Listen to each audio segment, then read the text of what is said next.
अस्सलाम वालेकुम ख़वातीन हज़रात, पहली फुर्सत में ही हमारा पेट्रियन क्लब ज़्यादा से ज़्यादा ज्वाइन करें, ख़ुद भी ज्वाइन करें और जिस जिस दोस्त से, जिस रिश्तेदार से आप कह सकते हैं, कायल कर सकते हैं, इस तरफ राग़िब कीजिए। इसके दो फ़ायदे हैं। एक तो ये कि ख़बरहार शो के साथ साथ इजाफ़ी फुटेज जिसमें ज़बरदस्त कॉमेडी, ब्लूपर्स और लाइव क्वेश्चन आंसर सेशंस हमारे साथ, हमारी पूरी टीम के साथ अवेलेबल होंगे। ये सहूलत सिर्फ और सिर्फ पेट्रियन मेंबर्स को मुयस्सर है। दूसरा फ़ायदा ये है कि ये जो बड़े बड़े टीवी चैनल्स होते हैं, हमें इनकी पॉलिसी टो करने से निजात मिल सकती है। लिंक आपकी स्क्रीन पे रिफ्लेक्ट भी हो रहा है, patreon.com/आफ्ताब इकबाल। ख़वातीन हज़रात, अब मैं आपकी मुलाकात करवाता हूँ। एक अहम शख्सियत हमारे साथ मौजूद हैं। ये हैं तो पेशे के एतबार से फ़ोटोग्राफ़र और इन्हें ये एज़ाज़ हासिल है कि ये इमरान ख़ान के फ़ोटोग्राफ़र भी हैं। ये IK टुडे नामी एक चैनल रन कर रहे हैं जो डेडिकेटेड है खान साहब के लिए।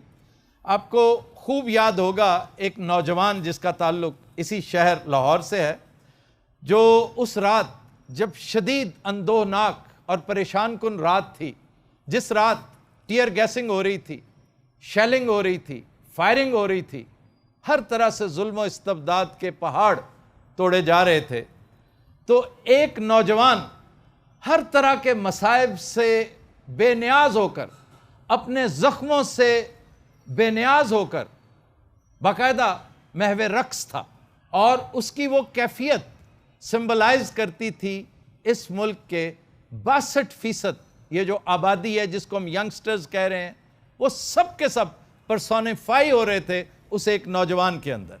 उस नौजवान के रक्स को देखकर बहुत सौ ने इसको रक्स बिस्मिल कहा था। तो जिस शख्स ने उसको शूट किया, उसकी पिक्चर बनाई, उसकी वीडियो वायरल की, वो शख्स भी खराज तहसीन का मुस्तहिक है। उसका नाम है सरवर खान और आज हमारे साथ मौजूद है। खान साहब, आपको ईद मुबारक के साथ साथ हम खुशामदीद भी कहते हैं अपने शो में। आपका बहुत शुक्रिया, जब आपने हमें दावत दिया, आपने इस खूबसूरत महफल में मेरे तरफ से और IK टुडे टीम के तरफ से आपको ईद बहुत बहुत मुबारक हो। Thank you very much Khan साहब। और ईद मुबारक के साथ साथ मैं आपको उस क्लिप पे मुबारकबाद पेश करूंगा कि जो आपको अता हुई। ये एक ऐसा टाइम था कि you are at the right place at the right time, कि आपको वो मिल गया।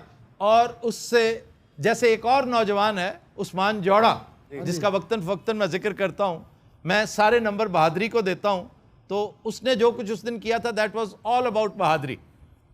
आपने जो काम किया वो भी प्रोफेशनलिज्म की इंतहा है।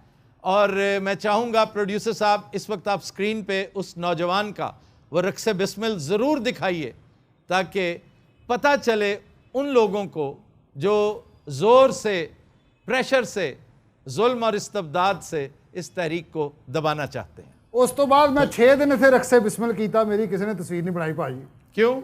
बस मैं लभदा रहा, भाई नूं आए नहीं। तुम जाली थे ना, देखे तुम लभदे रहे, तुम उसके लिए कर रहे थे। वो नेचुरल था, उसने किसी के लिए नहीं किया था, अल्लाह ने उसके लिए कैमरामैन भेज दिया। नाले उन्हें मोहब्बत कीता सी, तेरा ते रोज दा काम है। अच्छा मियां साहब, आप बार बार बीच में शिरकत ना करें। जनाब, प्राइम मिनिस्टर हूँ, मैं कहीं भी शिरकत कर आप सकता हूँ। पहली बात तो है कि डमी म्यूजियम से आए प्राइम मिनिस्टर हैं, डमी म्यूजियम का और प्राइम मिनिस्टर- ट्रेजेडी है कि जो इस वक्त असली प्राइम मिनिस्टर है, हम उसे भी डमी म्यूजियम से आया समझते हैं। क्या बात है आफ्ताब भाई, मैं देख रहा हूँ खान साहब से मोहब्बत के साथ साथ आपकी टाइमिंग भी बेहतरीन हो गई है। वो तो आपकी कुर्बत का फैज़ है कि आपके साथ रह रहकर मैं भी अच्छा खासा आप जैसा हो गया हूँ। हाँ जी, हाँ जी। अच्छा, सरवर साहब से बात कर रहे थे हम। आप, मैं डांस करांगा, मेरी वीडियो भी बनाना। आपके लिए किसी एक बंदे ने भी इस तरह का रक्स किया होता तो आज हालात ऐसे ना होते। सरवर साहब जरा बताइए, उस दिन by chance you walked into him? नहीं सर, जब मैं ज़मान पार्क खान साहब के घर पे जब एंट्री किया तो खान साहब का जब मैंने चेहरा देखा, वो मुस्कुरा रहा था और कारकुनान से जब बात कर रहा था। जब बार का शीलिंग के बात हुआ, गोली जो बरस रहा था उसकी जब बात हुआ, मीडिया नहीं दिखा रहा था, तो मैंने कहा कि IK टुडे टीम के साथ हमारे साथ ये मकिया भी उसी टीम मौजूद था, आपका सामने बैठा, और कुछ और कारकुनान भी मौजूद था अपने जो IK टुडे टीम का। तो मैंने कहा ये कवरेज तो मैंने हर हालात में करना है। जब मैं इधर से निकला, माल रोड पे पहुंचा और सख्त शीलिंग था, यानी क़यामत अगर किसने नहीं देखा हुआ तो उस दिन उसी रात मैंने खुद अपनी आंखों से वही क़यामत रात देखा, जो शीलिंग बरसा रहा था और गोली चल रहा था, पत्थरा हो रहा था, अजीब माहौल था। जब मैंने पीछे मोड़ के देखा तो म्यूज़िक लगा था और एक बंदा जो लड़का था वो डांस कर रहा था। तो मैंने उसको कवर किया और कवर करने के बाद मैंने फ़ौरन लाया, खान साहब को दिखाया। जब खान साहब ने देखा, खान साहब ने कहा इस जुनून को कौन शिकस्त दे सकता है। वाह वाह वाह, हमने भी यही कहा। अच्छा जनाब, इसके अलावा एक और बड़ा अंदोहनाक दिन इस तहरीक के हवाले से तारीख़ की किताबों में दर्ज है, और वो दिन है जब यहाँ के मुसल्ला लोग चढ़ दौड़े निहत्ते मुहाफ़िज़ों के ऊपर जो घर के रखवाले थे, जो सिर्फ चौकीदार थे। ये 18 मार्च का वाक़या है, जिस दिन खान साहब यहाँ पे मौजूद नहीं थे। वो पेशी भुगतने, ये पेशियों की भी, चूँकि अब तो मेरा ख्याल 150 हो चुका है, डबल सेंचुरी होने वाली है, तो पेशी भुगतने गए हुए थे। तो बुलडोज़रों के साथ, क्रेनों के साथ एक तबाही का मंजर जो है वो पेश किया गया। तो उस दौरान जिन लोगों ने सीसा पिलाई दीवार का रूप इख्तियार किया और एक एक जुल्म को अपने सीने पर, जैसे मुहावरतन कहते हैं, अपने सीने पर झेला, अपने सीने पर बर्दाश्त किया, वो सब दोस्त हमारे पास आज मौजूद हैं। और इनको हम वो इंजर्ड टाइगर्स कहते हैं। ये 18 मार्च के ज़ख्मी टाइगर्स हैं, इनको हम खुशामदेद कहते हैं। आपके साथ खान साहब की मुलाकातें वक्तन फ़वक्तन होती रहीं। खान साहब ने खराज तहसीन पेश किया, आप लोगों का शुक्रिया अदा किया। हम अपने तौर पे मीडिया वाले और खान साहब को, तहरीक को, इस नज़रिए को चाहने वाले वक्तन फ़वक्तन आपकी तारीफ़ करते रहें। आज आपके साथ बैठ के मुझे ज़ाती तौर पे बहुत अच्छा लग रहा है। मैं एक एक करके, सबसे बात तो हो नहीं सकेगी, आगाज़ करूँगा। फ्रंट पे बैठे हैं वक्कास साहब, जिन्होंने फेस किया था ये सारा सिलसिला। आप भी मौजूद हैं, आपके साथ भी खान साहब मौजूद हैं, एक दो और साहब भी हैं। वकास साहब, इंतहाई इख्तिसार से बताइए, एंटर हुए जब तो क्या था, आपने क्या फेस किया उन्हें? जब इंटर हुए तो मैं इस राइट साइड के मोर्चे पे खड़ा था। लेफ्ट साइड के मोर्चे पे मुमताज़ नियाजी और दो एक पठान थे, उनको मैंने खड़ा किया हुआ था। तो आपकी तवक्कुआत के बरक्स उन्होंने दीवार गिरा दी। सबसे पहले जब मैंने देखा, अब्दुल अहद साहब खड़े थे, जो खान साहब के बेनुई हैं, डॉक्टर जुमा साहब के हस्बैंड हैं। वो सफ़ेद दाढ़ी वाले, बड़े अखलाक के, बड़े मालिक हैं माशाल्लाह, बड़े मुअज़्ज़िज़ शख्सियत हैं। वो खड़े थे। सबसे पहले उन्होंने उनको धक्के दिए और गालियाँ दी। वहाँ से मैंने आवाज़ लगाई कि ये बुज़ुर्ग हैं, आप इनको तो गालियाँ ना दें, इनके ऊपर तो आप इस तरह ना करें। उन्होंने कहा जी आप नीचे आओ। वो मैं अल्फाज आप रिपीट नहीं कर सकता जो उन्होंने कहे। माँ बहन की गालियाँ दी। उसने कहा पठान नीचे आ, तुझे मैं सही बताऊँगा, तुम्हें हम पहचानते हैं। मैं नीचे तो चला गया अपने घर की तरफ। मैंने वेज़ भाई को बताया कि ये तो घर की तरफ आ रहे हैं, क्रेन भी लेके आए हैं, 2-3 क्रेन, और अभी हमला करने लगे हैं।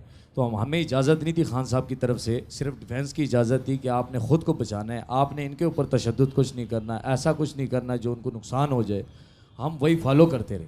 मैं जब नीचे गया, सबसे पहले उन्होंने रबड़ बुलेट मारे। उसके बाद हमारे 2 लड़कों को रबड़ बुलेट लगे हैं, तो हमने पथराव स्टार्ट किया सिर्फ डिफेंस के लिए। उसके बाद उन्होंने शेलिंग भी स्टार्ट की, घर में कोई 200+ उन्होंने शेलिंग भी की, पत्थर भी फेंक के, फायर भी किए, बुलेट स्ट्रेट फायर किए, जिसमें से मुझे भी लगी।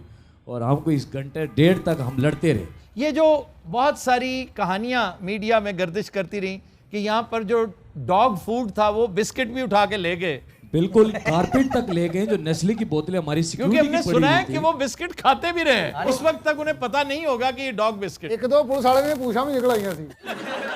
देखिए आप तो भाई, जब भूख लगती है तो फिर सारे बिस्कुट इको जे होते हैं। नहीं, बंदा मान सकता है ना, चॉइस कर सकता है। अब तो भाई बेगर्स कांट बी चूजर्स। ओहो मियां साहब, आपके इस नजरिए की वजह से हम बहुत शर्मिंदा हैं। पहले ही बहुत, इवन शकील साहब जो आपके बहुत चाहने वाले आपके साथ बैठे हैं, वो शर्मिंदा हो रहे हैं। अच्छा सर, आप तो कोल्ड ड्रिंक्स की बात कर रहे हैं, पानी की बात कर रहे हैं। वो तो वॉशरूम में पड़े साबुन तक ले गए, शैम्पू तक ले गए, यार जो कपड़े पड़े हुए अच्छा थे, एक वो ले गए। फैन उठा के ले गए और पता ये चला कि जी कहा गया था खान साहब के सारे फैन अंदर करो। अच्छा जी, एक और साहब उस वक्त के ना सिर्फ एनी शाहिद बल्कि विक्टिम मौजूद है हमारे साथ। जी अस्सलाम वालेकुम, मेरा नाम मोहम्मद अहमद है और मैं गढ़ी शो से बिलोंग करता हूँ। जब ये वाक़या हुआ खान साहब का, जब इन लोगों ने गेट तोड़ा तो बाहर बहुत से कारकुन थे तो जो डिफेंस कर रहे थे और अपना प्रोटेक्शन के लिए खान साहब की गेट की प्रोटेक्शन के लिए आए हुए थे। तो पुलिस ने हम पर शेलिंग वगैरह शुरू कर दी और पीछे से रोक दिया कुछ कारकुनों को, और इतना मारा उन्होंने, इतना मारा, इतनी शेलिंग की कि हम लोगों को जेल ले गए। फिर आप जेल में कितनी देर रहे? हम 7 दिन रहे हैं जेल में। आपको लाठियां वगैरह पड़ी? बहुत। और कुछ चपेड़े शपेड़े हस्बे कईयों- तौफीक जी। वो भी मारते रहे? और कुछ लड़कों को, कुछ कारकुनों को ले गए, रात के 2 बजे उनको थाने लेकर आए थे और सारी रात को घुमाते रहे। कोई कहीं गया और घर तक किसी को पता ही नहीं था, 2 दिन तक किसी के घर वालों को पता ही नहीं था। आप उनसे कहते नहीं रहे यार मैं तुम्हारी कौम का एक नौजवान हूँ? हमने बहुत कहा, उन्होंने कहा कि आइंदा आप, उन्होंने खान साहब के खिलाफ हमारे से बयान रिकॉर्ड करवाए। उन्होंने कहा आइंदा आपने किसी जलसे में नहीं जाना, किसी रैली में नहीं जाना है। पीछे कुछ आप बात करना चाहते हैं? पीछे। अस्सलाम वालेकुम जी, मेरा नाम इरफान अब्बासी है जी। मैं पाकिस्तान तहरीक इंसाफ आज़ाद कश्मीर जम्मू रीजन का नायब सदर हूँ। 25 मई को मुझे बत्ती चौक से गिरफ्तार किया गया और रात को शफीकाबाद थाने में रखा गया। 8 मार्च को मेरी यहाँ पे गाड़ी तोड़ी गई और उसके अलावा मेरा जनरल अस्पताल की बैक साइड पे गया है और 10 दिन लगातार वहाँ पे छापे मारते रहे। मेरे छोटे भाई को पकड़ के ले गए और उसको जाके वीरान में छोड़ दिया। आप भी अपना तारुफ करवाइए पहले। अस्सलाम वालेकुम। वाह। खालिद खान इंसाफ यूथ विंग डिस्ट्रिक्ट बन्नू का मैं प्रेसिडेंट हूँ। जब उस दिन ये लोग आए तो मेरा हाथ भी टूटा था, तो वहाँ से मुझे मुराद सदर और अली अमीन खान गंडापुर मेरे साथ राब्ते में थे। तो उन्होंने मुझे ये बताया कि ये आप लोगों की जो है ना असल इम्तिहान का दिन है। तो मैंने बताया, अली भाई को भी ये बताया और मुराद सदर साहब को भी ये बताया कि हम इंशाल्लाह डट के खड़े होंगे, वो जिस तरह भी हरबे इस्तेमाल करेंगे लेकिन हम पीछे नहीं हटेंगे। आपका हाथ टूट गया बाकायदा? हाँ, मेरा हाथ सोटी लगी? सोटी लगी थी। डंडा मारा उसको? डंडा मारा तो मैं जब यहाँ गेट पे के ऊपर भी जब वो आए तो मैंने उसको कहा, पहले वो कह रहे थे कि हम तजावुज़ात की ऑपरेशन कर रहे हैं। तो मैंने कहा कि यार तजावुज़ात की आप तो ऑपरेशन कर रहे हैं लेकिन तजावुज़ात तो बाहर है, रोड वाली साइड पे। घर में किस तरह तजावुज़ात है। तो जब वो घर पे आए तो मेरे साथ आहत साहब भी था, खान साहब की सिस्टर भी थी, लेकिन वो गालियाँ दे रहे। तो जब मैंने उसको पूछा आपकी घरों में माएँ बहनें नहीं है, तो वो चुप गए, लेकिन फिर भी वो गालियाँ दे रहे। तो जब वो मेरे करीब आए तो उन्होंने डंडे मारे। जब डंडे मारे मैंने कहा कि इन डंडों से आप हमें नहीं डरा सकते। जी जनाब। अस्सलाम वालेकुम जी। बादशाह सर, जब उस दिन हमला किया पुलिस, हम तो उन्हें हमलावरी कह सकते हैं क्योंकि पुलिस तो उस वक्त लग नहीं रहे थे। वो उनके बैजेस भी, नेम बैजेस जो होते हैं वो भी गायब थे कई बंदों के। एक बंदे को 20-20 पुलिस वाले मारे थे और ऐसे लगता है जैसे ये मियाँ साहब ने ना कुछ नामालूम अपने ज़ाती पर्सनल गार्ड से भेज दिया हमारे लिए। Objection my lord. जी जी। आप समझ सकते हैं कि मैं ऐसा करवाऊंगा? आप बताएं, अगो आऊं इधर करो। आपकी मानता कौन है? लेकिन मियाँ साहब बस ही पता नहीं कोई इंडियन शहरी तो लगना दूसरा साढ़े नाल काम कर देता है। आप मेरे भाई हैं और मेरी तरफ से दिल साफ करें और मुझे ऐसे करें। और मियाँ साहब आपके लिए एक टेंशन की बात है। क्या? आपने जो वजीर आला धोखे से 2-4 दफा बन के जेल में अपने जाती बंदे रखे हुए हैं ना, वो भी अब छुप छुप के लोगों की मदद करना शुरू हो गए। वो भी कहते हैं खान साहब जिंदाबाद। ये आप लोगों के लिए बड़ा रेड सिग्नल है। ये तो 3-4 बार इन्होंने भी कहता खान साहब जिंदाबाद। मैं आज भी कहता हूँ खान साहब जिंदाबाद। नुसरत फतेह अली खान। मियाँ साहब आज एक नारा आप लगाएं। हाँ जी। खान तेरे जानसार बेशुमार बेशुमार। खान तेरे और मेरे जान निसार। नहीं तेरे नहीं, सिर्फ खाली खान के जानसार। तेरे और मेरे केड़े तुसी में कावे एडा जान कादे तो जान सारी। मिलके एक मिनट मिलके एक ताली बजाएं ताकि पता चले। क्यों बजाएं ताली? देखना चाह तो आप रहे बात ऐसी करें वो 100 दफा बजाएंगे। जब आएगा इमरान सबकी जान बनेगा नया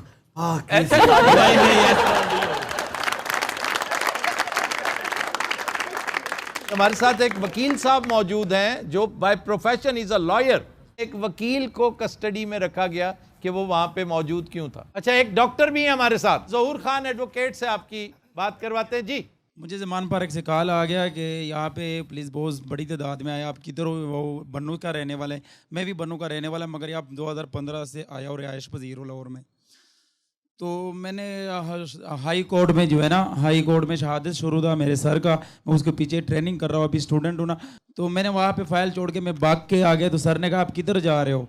मैं कि मैं ज़रूरी काम पे जा रहा हूँ, मैं पहुँच के मैं आपको कॉल करूँगा। जो मैं यहाँ पे पहुँच के मैंने सर को सिर्फ एक मैसेज ही दिया कि मैं ज़मान पार्क पहुँच गया, बड़ी तादाद में पुलिस जमा है। आपने अगर मेरा मोबाइल स्विच ऑफ हो गया तो फिर आप समझ लें कि मैं पकड़ा गया हूँ। तो मैं जहाँ पे वो किनाल रोड पे पहुँच गया, मैंने अपना मोटरसाइकिल खड़ा किया। तो पुलिस वाले ने, एसपी ने इजाज़त नहीं दिया।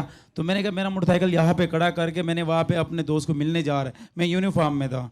जहाँ पे जो मैं आ गया गेट पे, तो मैंने उसको आवाज़ है कि उसने जो क्रेन लेके आया था तोड़ने के, मैंने दूर से आवाज़ें देना शुरू है कि ये हरकत ना कर, आप नाजायज़ कर रहे हो। तो वहाँ से पुलिस वाले ने मुझे पकड़ करके उठा के लेके गए। अच्छा, तो कितने दिन आप लॉकअप में रहे? 18 तारीख से पकड़ा गया तो 28 को 12 10 दिन। 10 दिन आपको। आपके साथ एक डॉक्टर साहब भी थे, उनके साथ भी यही सलूक हुआ? जरा माइक दीजिए उन्हें। अस्सलाम वालेकुम भाई साहब। हम क्योंकि यहाँ पे कुछ लोग थे ऐसे जो जानने वाले थे, तो क्योंकि इधर लोग काफ़ी कम थे उस दिन, खान साहब चले गए हुए थे इस्लामाबाद। तो लड़कों ने कहा कि जी इस तरह तशद्दुद हुआ है। उसके बाद आपको पता है कि एक दफ़ा हालात जो है वो काफ़ी नॉर्मलाइज हो गए थे। तो हम आए थे इसी वजह से कि जो गेट वगैरह गिरा है वहाँ पे क्या सिचुएशन बनी है। तो हम अभी बाहर ही थे गड़ी शाहू वाली साइड पे, तो हमें उधर से पिकअप किया गया। वहाँ पे प्रिजन वैन्स थी। हमने कहा कि हमारे पास अगर कोई चीज़ आपको बरामद हुई है तो बताएं आप किस वजह से हमें अरेस्ट कर रहे हैं। तो कह रहे थे कि हमें ऊपर से बहुत सख्त ऑर्डर हैं, क्योंकि हमने अपने नंबर्स पूरे करने हैं तो आपको थोड़ी देर के बाद छोड़ दिया जाएगा। तो लेकिन उसके आपने बाद बताया नहीं कि मैं डॉक्टर हूँ? नहीं, उस वक्त क्योंकि वो जिस जोन में थे मुझे नहीं लग रहा था कि वो डॉक्टर, इवन हम कुछ और भी कहते थे वो मानते इंजीनियर। वो हमारे साथ कुछ लोग इंजीनियर भी थे, आईटी इंजीनियर भी थे, सारे पढ़े लिखे लोग थे माशाल्लाह। आपको पता है खान साहब को सपोर्ट जो करते हैं वो तो मोस्टली पढ़े लिखे लोग हैं ना। बेहतर यही था कि हम जिस तरीके से चुप करके उनके साथ चल पड़े हैं, बेहतर यही था, बजाय अपनी मतलब स्टडीज़ को हम इंसल्ट करवाते। लॉकअप में कितनी देर रहे? 9-10 दिन हम रहे हैं। किस जगह पे रखा गया आप? कोट लखपत में। कोट लखपत में जी। फिर जमानत हुई या वैसे ही कोई? नहीं, जमानत हुई बिल्कुल। इस वक्त भी आप जमानत पे हैं? जी जी बिल्कुल। अच्छा, ਤੁਹਾਨੂੰ ਪਤਾ ਪੁਲਿਸ ਵਾਲੇ ਇਹਨਾਂ ਗੱਲਾਂ ਤੋਂ ਜ਼ਿਆਦਾ ਗੁੱਸਾ ਕਰਦੇ ਸੀ। ਡਾਕਟਰ ਹਾਂ ਜੀ ਮੈਂ, ਜ਼ਿਆਦਾ ਫੜਦੇ, ਮੈਂ ਵਕੀਲ ਹਾਂ ਜ਼ਿਆਦਾ। ਇਹ ਬਿਲकुल सही कह रहे हैं। ਬਾਸ਼ਊਰ ਲੋਕ ਨਾਲ ਖਾਨ ਸਾਹਿਬ ਦੇ ਇਹਨੂੰ ਵੀ ਫੜ ਲਿਆ, ਇਹਨੇ ਕਿਹਾ ਮੈਂ ਡਾਂਸਰ ਹਾਂ, ਉਹਨੇ ਛੱਡ ਦਿੱਤਾ। ਉਹਨੂੰ ਇੱਕ ਜਗ੍ਹਾ ਡਾਂਸ ਕਰਨ ਨੇ ਅੱਜ ਬੜੀ ਮਾਰ ਪਈ ਇਹਨੇ ਇੰਜ ਕੀਤਾ ਵਿਗ ਲੱਥ ਕੇ ਚੌਰੀ ਦੀ ਝੋਲੀ ਜਾ ਪਈ। वैसे पुन्नू तुम डांसर कमाल के हो, ऐसा बहुत शानदार डांसर। ਦੇਖ ਲਓ ਸਾਡੀਆਂ ਬ੍ਰਾਂਚਾਂ ਵੀ ਨਹੀਂ ਕਰ ਰਹੀਆਂ ਸਰ, ਸਾਡੀਆਂ ਬ੍ਰਾਂਚਾਂ को देख लो।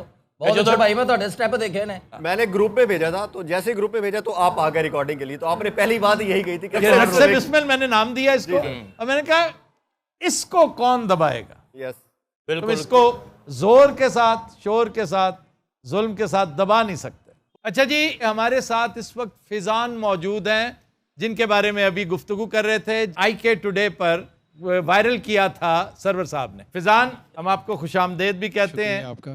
और ये बताइए कि क्या सूझी उस दिन आपको कि आप सारा कुछ हो रहा था, शेलिंग वेलिंग हो रही थी, आपको गोली भी लग सकती थी, आपके ऊपर टीयर गैस शेल भी गिर सकता था, और आप उस वक्त किस जज्बे से सरशार थे, क्या था? वो एक हकीकी आज़ादी के लिए हम खड़े थे वहाँ पे, जो हमें खान साहब ने शऊर दिया है और जो खान साहब ने हमें विज़न दिया है। हमारी जो आज़ादी कायद आज़म साहब ने लेके दी थी वो एक्चुअल में 50% लेके दी थी, और 50% इस चोर क्राफ्ट टोले से हमने लेनी थी। तो उस वक्त हम खान साहब के इश्क में खड़े थे, खान साहब की हिफाजत के लिए खड़े थे। तो सर से कफन बांध के हम निकले थे कि या तो जान देंगे, या जान देंगे या डांस करेंगे। आप जो मर्जी कहते रहे, वो तारीख रकम कर गया नौजवान। इस छोटे से क्लिप ने वो काम कर दिया जो आपकी 40 साल सियासत नहीं कर सकते। फैजान बेटा, आपकी इस जुर्रत को मैं सलाम पेश करता हूँ। Thank you, thank you. ये आपको जॉब देने की कोशिश करेंगे, आपको बाद में बहुत कुछ देने की, आपको नवाजने की कोशिश भी करेंगे। हमें जो जॉब मिलनी थी वो एक्चुअली मिल गई है। अब आप कोई बिरयानी वाला बच्चा ढूंढ लें। बेटा अच्छा बात सुने, एक चीज है, ये बच्चे इस दौर के ना ये बिरयानी पसंद नहीं है। नहीं ये ब्रोस्ट खाते हैं। आपको ब्रोस्ट करें, बर्गर शर्गर ना है, आप बर्गर कहते हैं ना, फिर देखा बर्गरों ने आपको सीधा किया। वैसे मियां साहब ਤੁਹਾਡੇ ਨਾਲ ਵੀ ਕੋਈ ਐਸੇ ਜਾਨਸਾਰ ਹੈ ਤੁਹਾਡੇ ਜਿਹੜੇ ਇੰਜ ਕਰਦੇ ਹੋ? ਇਹਨਾਂ ਦੇ ਨਾਲ ਹੈ ਜਾਨਸਾਰ ਨੇ ਹੈ ले है। ये हमारे भी जानसार है, ये मेरे पाकिस्तान का मुस्तकबिल है। मियां साहब कहते हैं 2013 का इलेक्शन जब इन्होंने जीत लिया तो इमरान खान को तरह तरह की बातें करते रहिए कि तुम्हारी तो ये पोजीशन है कि 40 सीटें भी नहीं तुम कर सके और किधर गए तुम्हारा वो यूथ, तुम्हारा वो ग्रुप। तो उसने कहा था कि सिर्फ चंद साल और ये पनीरी तैयार हो रही है, ये फसल तैयार हो रही है, एक दफ़ा ये तैयार हो जाने दो, फिर तुमसे रुकेंगे नहीं बल्कि किसी से नहीं रुकेंगे। और अब वो फसल तैयार हो चुकी है, कब चुकी है नजर आती है। ਜਦੋਂ ਦੀ ਇਹ ਯੂਥ ਆਈ ਹੈ ਨਾ ਇਹਨਾਂ ਦੇ ਬੂਥ ਦੇਖਣ ਵਾਲੇ ਨੇ ਉਦੋਂ ਦੇ। मैं अपने इन दोस्तों की कदर करता हूँ, मैं खान साहब की भी कदर करता हूँ। अच्छा कप कोई भी डिगਿਆ ਨਾ ਤੇ एक मिनट ठहर जा, जरा जहाज लंघ लंदे। ਹਾਏ ਹਾਏ ਜਹਾਜ਼ ਤੇ ਤੁਹਾਡੇ ਜ਼ੇਨ ਚੋਂ ਕਦੀ ਨਹੀਂ ਨਿਕਲਣਾ, ਐਸਾ ਉੱਡਿਆ ਜੁਮੇ ਵਾਲੇ ਦਿਨ ਦਾ ਉੱਡਿਆ ਜੇ ਮੁੜ ਕੇ ਲੰਦਨੋਂ ਵਾਪਸ ਨਹੀਂ ਆਇਆ। ऐसा जोश सोच के थे इन हजरत को हम मेरा ख्याल है इतना बुरा भला ना ही कहें क्योंकि इनका कसूर नहीं है कुछ, ये बुज़दिल है। तो जो बुज़दिल होता है ना वो तो खुद मुख्तार होता ही नहीं है। बुज़दिली वाकई बुज़दिली बाय चॉइस नहीं होती, तो जो खुद मुख्तार ही नहीं है उसको हमने क्या जज। बुज़दिली एक बीमारी है जिस पर बंदे का कोई इख्तियार नहीं होता। अगर चॉइस हो ना तो बंदा कहेगा कि मुझे लंगड़ा और लूला कर दो, मैंने बुज़दिल नहीं होना। ਖਾਨ ਸਾਹਿਬ ਡਾਇਰੀ ਚੁੱਕ ਕੇ ਨਿਕਲੇ ਤੇ ਬੜੇ ਹਿੱਟ ਹੋਏ ਨਾ, ਲੋਕਾਂ ਨੇ ਬੜਾ ਲਾਈਕ ਕੀਤਾ। ਮੀਆਂ ਸਾਹਿਬ ਨੇ ਵੀ ਉਹਨਾਂ ਨੂੰ ਵੇਖ ਕੇ ਡਾਇਰੀ ਚੁੱਕੀ, ਉਹ ਦਫ਼ਤਰ ਵਾਲਾ ਕਹਿੰਦਾ ਭਾਜੀ ਡਾਇਰੀ ਰੱਖ ਜਾਓ। इनकी खुद मुख्तारी का और बुज़दिली का मुआजना इसी से किया जा सकता है कि ये इन्हें 2 चॉइसेस दी गई, या आप प्राइम मिनिस्टर बन जाए या आप जेल में चले जाए। इन्होंने पीएमशिप एक्सेप्ट की, ठीक है, तो ये इनके हालात है, इन्हें बुरा भला मत। ਵੈਸੇ ਭਾਜੀ ਖਾਨ ਸਾਹਿਬ ਦੇ ਨਾਲ ਬੰਦੇ ਮਾਸ਼ਾਅੱਲਾ ਜਵਾਨ ਨੇ, ਮੈਂ ਮਿਲਿਆ ਇੱਥੇ ਐਡੇ ਐਡੇ ਹੱਥ ਭਰਾਵਾਂ ਦੇ, ਇੱਕ ਵਾਰੀ ਦੁਆ ਮੰਗਦੇ 7 ਵਾਰੀ ਕਬੂਲ ਹੁੰਦੀ ਹੈ। अच्छा जी, आज की जो इस महफिल पे कमेंट को करना चाहे डॉक्टर नुमान की तरफ माइक भेजिए। Thank you so much for inviting first. बहुत अच्छा शो चल रहा है अल्हम्दुलिल्लाह, और मैं ये सारे जो जानसार बैठे हैं इनके लिए क्लैपिंग करना चाहूँगा और चाहूँगा कि वंडरफुल वर्क, और जो भी आप लोगों ने खान साहब के लिए किया अल्लाह आपको इसकी जज़ा देगा इंशाल्लाह। अल्लाह दुनिया में भी इसका अजर देगा और आखिरत में भी, क्योंकि सपोर्ट सब ने की है। हर तरह से लोग जख्मी भी हुए हैं, बहुत से लोग फाइनेंशियली घायल हैं। Yes, if you know what I mean. जी सर। लेकिन बाकायदा मार खाना, बेइज्जती, गाली खाना मार खाने से ज्यादा खौफनाक है। ये गालियां खाते रहे, जी सर, नंगी गालियां मुंह पे किसी को दे रहा हो कोई बंदा, तो फिर बंदा सोचता है ये अल्लाह तेरी खातिर मैं इससे भी बढ़कर कुर्बानी देने को तैयार हूं। ये तो चीज ही कोई नहीं। उस वक्त फिर जज्बा जिस मकाम पे होता है आप उसको ज़ेर कर ही नहीं सकते। मैंने खान साहब का वो दौर भी देखा हुआ है जब चिराग या दिया जो है ना इनका निशान होता था। मैंने पंजाब यूनिवर्सिटी में इससे बुरे हालात खान साहब के साथ होते देखे हैं। जी जी जी। मैं खुद PhD डॉक्टर हूँ और मैं इनसे इंस्पिरेशन लेता हूँ कि एक बंदा जो कि 22-23 साल कंटिन्यूसली स्ट्रगल कर रहा है और स्ट्रगल करने के बाद at the and he achieved. जिस दिन इन्होंने PM का हलफ उठाया था शायद उनसे ज़्यादा मैं खुद खुश था कि देखें इस बंदे ही मेड इट। अच्छा, मेरा ख्याल ये है डॉक्टर साहब, मैं अपनी राय एक रखता हूँ। मेरा ख्याल है कि वो अचीवमेंट का दिन वो नहीं था जिस दिन इन्होंने हलफ उठाया। अचीवमेंट का दिन वो था जिस दिन ये डायरी उठा के बाहर निकले। बहुत ये थी असल चीज़। मैं उस इमरान खान का आशिक हूँ, मैं उसकी कदर करता हूँ और दिलो जान से करता हूँ और आखिरी वक्त तक करता रहूँगा, प्राइम मिनिस्टर और नो प्राइम मिनिस्टर। जी आप खातून कुछ कहना चाह रही हैं? मैं नादिया खटक हूँ और खान साहब के साथ हमेशा से रही हूँ, और मैं वाहिद PTI की कारकुन थी जो शेलिंग हो रही थी, तो ज़मान पार्क के अंदर हम लोग शेलिंग और कई दफ़ा आपको देख चुका हूँ वो खेमे से गुजरता हुआ जो ख़वातीन वाली साइड है। मैं ये कहना चाहूँगी कि खान साहब जो एक डायरी लेके निकले और एक बाशऊर लश्कर लेकर इंशाल्लाह 2/3 अक्सरियत से कौमी असम्बली में आएंगे और PDM हम आपको बताएंगे। और मैं सबको ये कहना चाहती हूँ इस ईद के मौके पे कि जब ये आए शेलिंग के बाद 72 बंद गाड़ी लेके, तो PDM हम आपको ये 72 बंद गाड़ी कभी भूलने नहीं देंगे। और इंशाल्लाह खान साहब जब वज़ीर आज़म बन के जो हकीकी आज़ादी हम लेके आएंगे तो हम बाशऊर कौम को इतना बाशऊर कर देंगे कि आप कभी भी इस कौम का ना पैसा ले जा सकेंगे, ना ज़मान पार्क से आप बिस्किट ले जा सकेंगे, बल्कि आपने जो पैसे बाहर किए हैं वो इंशाल्लाह आप पाकिस्तान लेकर आएंगे। अच्छा, मैं यहाँ पे एक सजेशन दूंगा कि अल्लाह करे आप इक़्तिदार में आएँ, क्योंकि मुझे याद है एयरपोर्ट पे एक साहब बैठे हुए थे अभी 3-4 रोज़ पहले, तो मैं बाहर से आ रहा था तो बड़ी गुफ्तगू वो कर रहे थे, बड़े खान साहब ज़्यादा आदमी थे, वो बार बार खान साहब के बारे में बहुत सारी बातें, खुशगवार बातें, और असेसमेंट उनकी ये थी कि अगर इस वक्त भी आफ्ताब साहब ये लोग 2/3 अक्सरियत लेते हैं ना, तो मैं इसको 100 परफॉर्मेंस कहूँगा। यानी 2/3 अक्सरियत को ये 100 परफॉर्मेंस लोग समझ रहे हैं, क्योंकि अक्सरियत वो कह रहे हैं 90% होनी चाहिए, 3/3 अक्सरियत, ये 3/4 होनी चाहिए, ये इंशाल्लाह 3/4 होनी चाहिए। लेकिन मेरा मशवरा ये होगा, आप 2/3 लें, 3/4 लें या सिंपल मेजॉरिटी लें, जैसे भी हो, ये इंतकामी जज्बे जो है ना, ये ख़ास तौर पे मैं आपसे गुजारिश करूंगा, क्योंकि आप वो हैं जिन्होंने अपने जिस्म पे झेला है, आप वो हैं जिनकी ईगो भी हर्ट की गई है, तो आप फराखदिली का सबूत देते हुए, ये कहते हुए कि अल्लाह ताला ने आपको अता क्या किया है, इमरान की शक्ल में आपको एक लीडर दे दिया है, इवन इक़्तिदार सानवी चीज़ है, आप इस पर भी सरफ नज़र कीजिएगा, दरगुजर कीजिएगा, अपने आप को समझाइएगा, कभी इंतकाम के बारे में ना सोचिएगा, क्योंकि अल्लाह ये जज्बात पसंद नहीं करता। एक काम ज़रूर करें, सिंबॉलिक काम ज़रूर करना चाहिए कि शहर में जितने डस्टबिन्स हैं ना, जितने डस्टबिन्स, उनकी शक्लें इन पुलिस की बख्तरबंद गाड़ियों वाली कर दें। वाह, ये एक आइडिया है जो $1 मिलियन आइडिया मैं आपको दे रहा हूँ। उस डस्टबिन को जब आप इस्तेमाल करेंगे तो आपको भी याद आएगा कि आपके साथ क्या किया था इन्होंने, उन लोगों को भी याद आएगा जिन्होंने उन डस्टबिन्स का गलत इस्तेमाल किया। Basically you are dustbin of history. जी अस्सलाम वालेकुम जी, मेरा नाम शैला खान नियाजी है।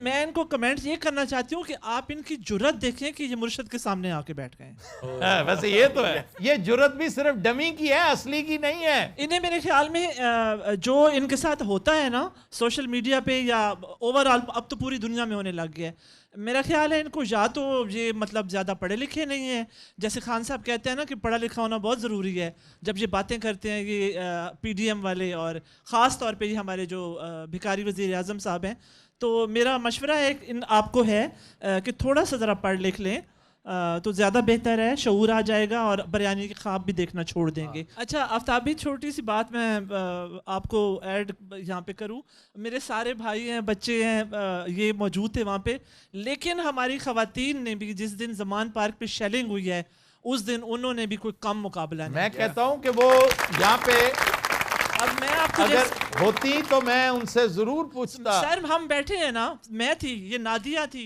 मक्किया थी। अच्छा। आप यकीन करें हमारे इन भाइयों बच्चों ने हमें आके ख़वातीन को कहा कि मतलब इतना जो है वो जुल्म हो रहा है, हम आपको संभालें या बाहर उनको संभालें। आप ऐसे करें, यहाँ पे एक घर है उसमें आप लोग बैठें, और आप जैसे जहाद में ख़वातीन को काम दिया जाता था ना, मरम पट्टियाँ करें, ज़ख्मी आ रहे हैं, आप पानी दें, आप ये सारे। तो ये हमारी जो ये बच्ची है मकी, आप यकीन करें इसने बैग पैक पीछे लिया हुआ, उसमें मेडिसिन डाली हुई, पट्टियाँ डाली हुई, अचानक कॉल आई, भाग के ये होती थी और एक बात।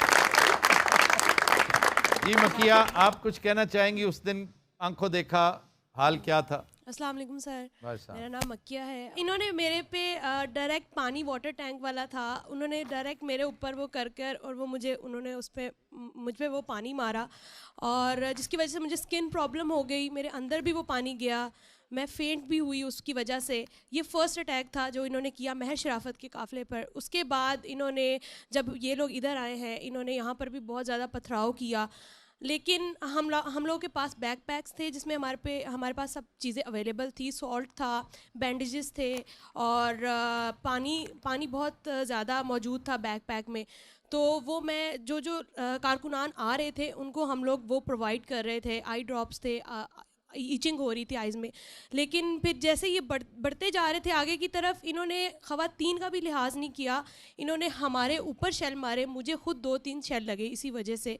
लेकिन आप देख लें आज भी हम यहाँ मौजूद हैं अपने लीडर के साथ, अपने कप्तान के साथ, हमेशा ख़वातीन मौजूद रहेंगी। बेहतरीन है। कोई ऐसा नौजवानों में से है जिसको बाकायदा शेल ने हिट किया हो? मुझे लगा है पाँव पे, और ये मेरा नाखून अभी भी फटा हुआ है। अच्छा, जिस तरह मकिया ने उस दिन आप लोगों की खिदमत की, तीमारदारी की, इसी तरह ही एक आज़ादी की जंग में बहुत छोटी मासूम बच्ची फातिमा नाम की, जो पानी भी पिला रही थी, हस्बे तौफीक छोटी मोटी चीज़ भी डॉक्टरों को, मालिजों को पकड़ा रही थी, और इसी तगोदौ में वो शहीद होगी। तो बहुत मासूम छोटी सी, तो उसके ऊपर इकबाल ने बहुत खूबसूरत शेर कह रखा है कि फातिमा तू आबरूए उम्मते मरहूम है, ज़र्रा ज़र्रा तेरी मुश्ते खाक का मासूम है। तो वो इकबाल की बड़ी मशहूर नज़्म है।